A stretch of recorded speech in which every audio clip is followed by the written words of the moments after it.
Saya Pendeta Wanda Dumais dari Sydney, Australia. Dan saya ingin mengucapkan kepada Anda semua, Maranatha, Tuhan Yesus segera datang. Nah, pada kesempatan ini saya ingin bicara mengenai ayat di dalam Efesus 5, ayat yang ke-18. Banyak sekali pemahaman-pemahaman yang salah, karena salah menafsirkan ayat ini, sehingga salah mengajarkan ayat ini. Ya, kalau tidak dieksegesis dengan baik, maka orang akan salah memahami pengertian daripada ayat-ayat yang indah di dalam Alkitab. Efesus 5 ayat 18 berkata, saya bacakan untuk kita semua.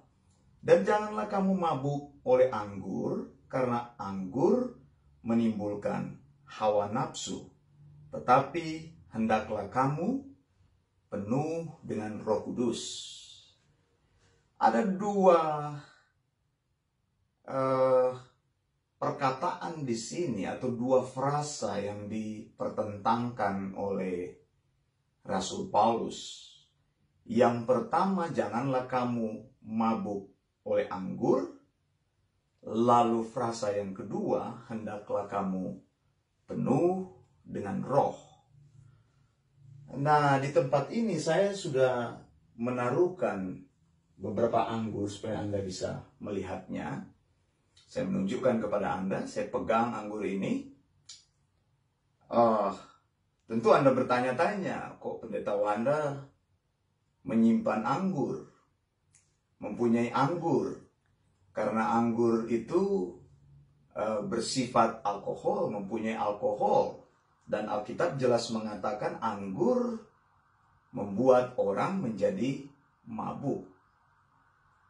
Baik, saya akan jelaskan. Saya taruh dulu anggurnya di sini. Dan di rumah saya punya banyak sekali anggur.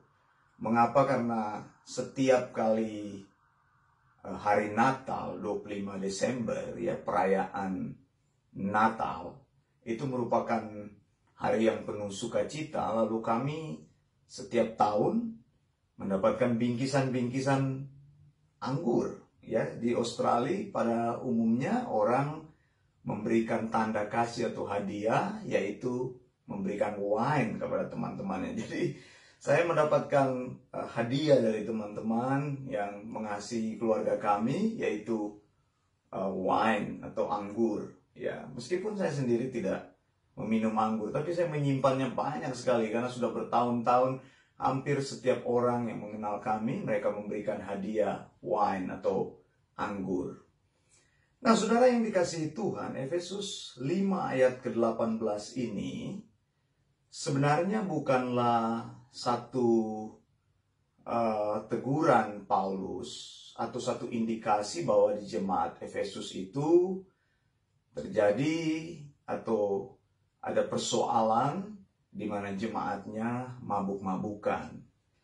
Dan ketika Paulus juga berkata, janganlah kamu mabuk oleh anggur, ini juga tidak boleh ditafsirkan serampangan bahwa orang Kristen sama sekali tidak boleh minum anggur, ya, atau minuman beralkohol.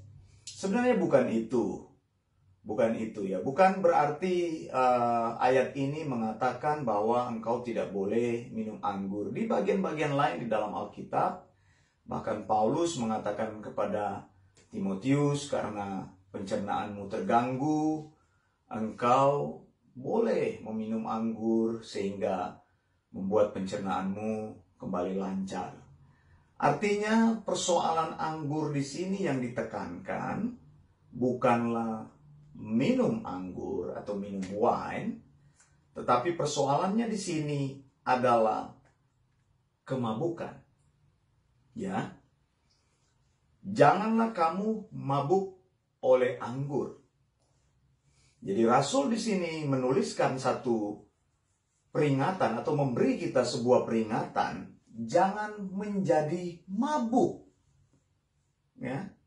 Jangan menjadi mabuk, karena orang yang mabuk tidak bisa mengontrol dirinya sendiri, orang yang mabuk itu dikuasai oleh alkohol, orang yang mabuk ini tidak sanggup membuat keputusan. Dan biasanya orang yang mabuk itu biasanya terlibat dengan banyak sekali hal-hal yang buruk.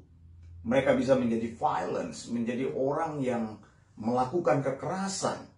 Dan banyak sekali ekses daripada kemabukan itu menyebabkan orang bisa mati di dalam kecelakaan. Ya, Australia merupakan negara yang sangat ketat sekali di dalam memberikan pelarangan apabila engkau mengendarai mobil, engkau menyetir mobil, engkau sama sekali blood alkoholmu itu harus zero, ya, sama sekali nol.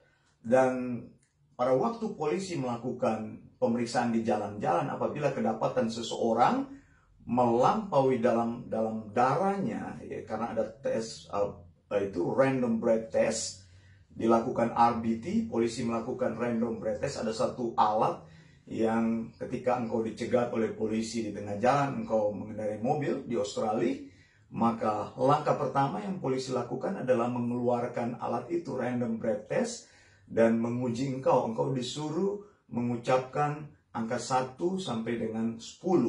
Dan dari alat itu akan mengukur berapa nilai alkohol di dalam kadar darahmu. Dan apabila engkau kedapatan mempunyai nilai tertentu, kadar alkohol dalam darahmu tinggi, maka on the spot, ya, di tempat itu kamu langsung ditahan, ya, kamu langsung diborgol, dan kamu tidak boleh mengendarai mobilmu. Pada saat itu mobilmu harus ditinggalkan di jalan, dan kamu akan dibawa ke kantor polisi, di lock up di sana, lalu kamu juga akan diberikan denda yang besar, ribuan dolar harus kamu bayar, bahkan banyak kali berakhir di pengadilan. Kamu harus masuk diurus di pengadilan. Biasanya ada hukuman tertentu. Untuk pelanggaran yang berat sekali kamu akan masuk penjara, kamu akan dicabut SIM-nya, kamu tidak boleh lagi mengendarai mobil. Jadi persoalan kemabukan ini adalah persoalan yang sangat serius. Di dalam King James Version, versi bahasa Inggris atau versi King James, dikatakan seperti ini, Ephesians 5 verse 18, and be not drunk with wine wherein is excess, but be filled with the Spirit. Jadi ada ekses-ekses tertentu, ada akibat-akibat tertentu yang terjadi oleh karena kamu mabuk. Ini nasihat yang sangat praktis sekali. Ya, bukan persoalan alkohol yang dipersoalkan di sini. Ya, Rasul tidak mempersoalkan tentang kebiasaan. Ada kebiasaan orang-orang Yunani bahwa mereka itu sangat mendewakan alkohol atau wine.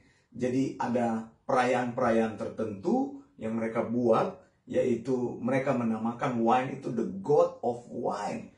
Jadi wine itu sama seperti ilah, didewakan. Lalu orang berpesta minum alkohol sampai mereka mabuk dan mereka dikontrol oleh minuman itu. Mereka lupa diri, mereka lupa daratan. Nah, ini dikatakan oleh Rasul di sini, ada eksesnya, ada akibat-akibat yang mengikuti ketika kamu mabuk oleh alkohol atau anggur. Jadi tidak ada larangan untuk minum anggur, ya, tidak ada larangan engkau untuk minum anggur, tapi engkau tidak boleh dikontrol oleh anggur, oleh alkohol. Engkau tidak boleh dikalahkan oleh alkohol. Akal sehatmu tidak boleh dihancurkan oleh alkohol. Banyak pernikahan yang hancur oleh karena suaminya seorang pemabuk atau istrinya seorang pemabuk. Banyak keluarga yang hancur karena anaknya terikat oleh kemabukan. Nah, di sini ada frasa yang lain yang dipersamakan oleh Rasul Paulus atau dimasukkan di dalam ayat ini. Tetapi hendaklah kamu penuh dengan roh. Kata penuh di dalam bahasa asli adalah plero. Plero itu artinya hendaklah kamu dikontrol, dikuasai oleh Roh Kudus. Jadi ada persamaan tadi. Jangan dikontrol oleh anggur sehingga engkau mabuk, sehingga engkau tidak ada lagi pengendalian diri, tetapi hendaklah hidupmu dikendalikan oleh Roh Kudus. Nah, ini persoalan ini penting sekali saya mau sampaikan, bahwa kata dipenuhi oleh Roh Kudus itu bukanlah engkau menunggu Roh Kudus lalu Roh Kudus masuk ke dalam hidupmu, bukan seperti itu. Lalu ada orang yang berkata tanda orang dipenuhi Roh Kudus itu berbahasa roh. Saya sudah katakan bahwa bahasa roh itu bukan istilah yang alkitabiah. Glossolalia itu adalah berbicara bahasa-bahasa lain, bukan berbicara bahasa roh. Jadi bukan roh yang berbicara. Di mana-mana secara jasmani engkau berbicara, mulutmu berbicara. Orang yang berkata dia mempunyai bahasa roh itu kebanyakan dia mendengar, lalu mulutnya mengucapkan, mengikuti orang lain yang mengucapkan sanda lama, kura lama, sanda hikala lama, sanda kuriwa papa parasikana momoma. Itu bahasa yang sebenarnya tidak masuk di akal. Bahasa yang sebenarnya adalah dibuat-buat. Bukan itu. Dipenuhi oleh Roh Kudus itu dikendalikan oleh Roh Kudus. Bahwa hidup kita sebagai orang percaya dikendalikan oleh Roh Kudus. Kisah 2 ayat 4 ketika firman Tuhan katakan murid-murid penuh dengan Roh Kudus, artinya secara jumlah Roh Kudus memenuhi hidup mereka secara penuh. Nanti saya akan bahas dalam kesempatan berikut Kisah 2 ayat 4 itu. Tapi saya mau bandingkan persoalan Kisah Para Rasul 2 dan Efesus 5 ayat 18 ini sangat berbeda sekali. Ya, Roh Kudus akan masuk ke dalam kehidupan seseorang apabila orang itu menerima pemberitaan Injil, percaya kepada pemberitaan Injil, menerima pekerjaan Kristus, maka Roh Kudus akan masuk di dalam hidupnya. Jadi kita lihat di sini bahwa seorang menerima Roh Kudus itu karena orang itu menjadi milik Kristus, bukan orang itu tandanya berbahasa roh. Bahasa roh itu bukan kata yang atau istilah yang alkitabiah. Maka Alkitab katakan sesudah Roh Kudus hadir di bumi ini, pengalaman-pengalaman Pentakosta tidak akan terjadi lagi. Pengalaman di Yerusalem tidak akan terjadi lagi. Yang terjadi kepada diri kita ketika kita menerima Yesus, kita menerima Roh Kudus. Alkitab katakan engkau adalah milik Kristus apabila Roh Kristus ada di dalam kamu. Dan Alkitab katakan di sini, hendaklah kamu dikuasai, dikendalikan secara total oleh Roh Kudus. Ya, ketika engkau dikendalikan oleh Roh Kudus, maka engkau akan hidup di dalam Tuhan, mengenal kehendak Tuhan, engkau percaya kehendak Tuhan, melakukan kehendak Tuhan, engkau berdiri di atas pengajaran Tuhan yang benar. Nah, inilah arti daripada Efesus 5 ayat ke-18. Saya sudah membagikan untuk Anda. Maranatha, blessing. Tuhan memberkati.